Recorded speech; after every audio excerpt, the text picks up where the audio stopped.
For today's video, tanghali nang gumising si Kaaro. Oh my Kaya God. sa oras na to ay gutom na ako. Agay!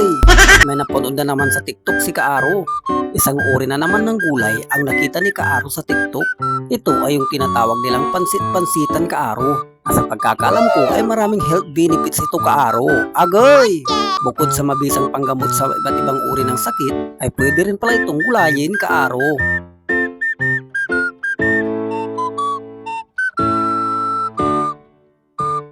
At syempre nadaanan ko ulit yung barkada ko na may bali sa paa Kaaro.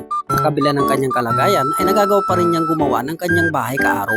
Oh my At God. nung nakakita na ako ng pansit-pansitan dito sa gilid, ay agad ko na rin tong kinuha Kaaro para ito ay maluto at maiuwi sa bahay. Agay! Yes! Ang kagandahan sa gulay na ito Kaaro ay maraming health benefits sa katawan. At syempre nakamura ka na rin. Agay!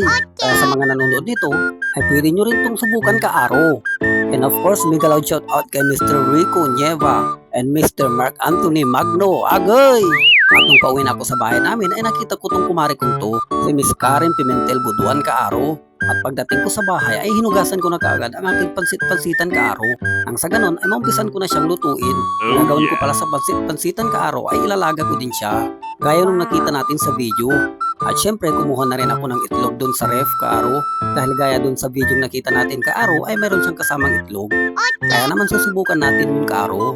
Habang nilalaga ko ang ating pansit-pansitan Kaaro ay naghiwa na rin ako ng kamatis. At syempre hinango ko na rin ang ating pansit-pansitan para hindi ma-overcook Kaaro. Oh yes. At nung naluto na ang ating pansit-pansitan, ay pinagsama ko na ang itlog at ang kamatis. At syempre, para may kunting sipa, ay naglagay na rin ako ng isang pirasong sili Kaaro.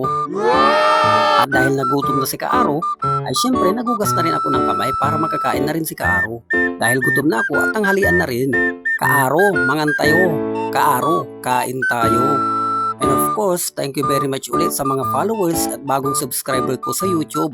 Sana ay hindi kayo magsawang manood ng aking video Kaaro. At syempre sa mga OFW na nakakapanood ng aking video Kaaro, ingat kayo dyan palagi mga kabayan. Agay!